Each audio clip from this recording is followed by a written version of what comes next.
wa karibuni tulishuhudia wimbi kubwa la maoni ya wananchi mbalimbali kutoka maeneo tofauti duniani kuzungumzia kukamatwa kwa aliyekuwa rais wa Venezuela Nicolas Maduro. Na hii imekuja baada ya pale rais wa Marekani Donald Trump aliposhare picha ya aliyekuwa rais wa Venezuela Nicolas Maduro akiwa chini ya ulinzi mkali wa Marekani ndani ya meli ya kivita kama USS Iwo Jima ambayo ilikuwa ikisafiri kutoka Venezuela kuelekea Marekani. Sasa picha hii ilikuwa inamuonesha Nicolas Maduro akiwa chini ya ulinzi mkali wa DEA akiwa amevalia truck ya mazoezi, alafu mkononi mwake amekamata chupa ya maji huku mikono yake ikiwa imefungwa, na katika uso wake panaonekana kitu cheusi kikiwa kimemziba macho yake. Sasa mimi nataka nikufafanulie kwa uchache ulinzi mkali wa rais huyo Nicolas Maduro. Fahamu kwamba rais wa Venezuela Nicolas Maduro alikuwa analindwa na kikosi maalum ambacho kilikuwa kinaitwa Guardias Dijo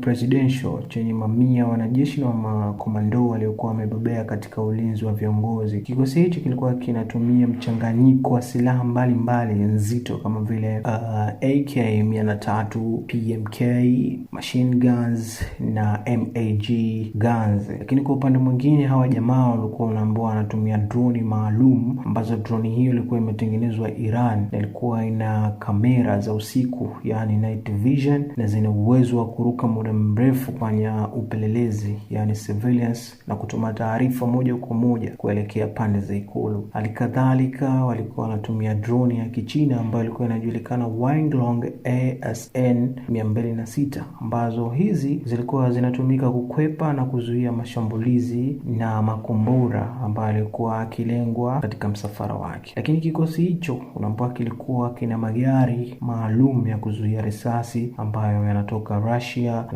na vile vile kilikuwa kina helikopta za kijeshi ambazo zilikuwa zinajulikana Mi-17 na Super Puma AS-332 kwa ajili ya kumtorosha wakati wa dharura. Sasa hii ilimfanya Nicolas Maduro awe na ulinzi mkali ukanda wa Amerika Kusini na Caribbean. Lakini pamoja na yote haya, Marekani alipokuwa akimtaka, unaambiwa alitumia dakika 124 tu, na haya ni maelezo ambayo yalinukuliwa kutoka katika vyombo vya habari vya BBC, ambayo hii ilimsababisha Nicolas Maduro kuwa chini ya ulinzi wa jeshi la Marekani. Sasa toa maoni yako, ulinzi mkali huu ambao alikuwa anao Nicolas Maduro lakini alikamatwa na jeshi la Marekani, unahisi kwamba aliuzwa na nchi yake au wasaidizi wake ama kitu gani? Jina langu Abdulrahman Makame na hii ni Sema Africa TV.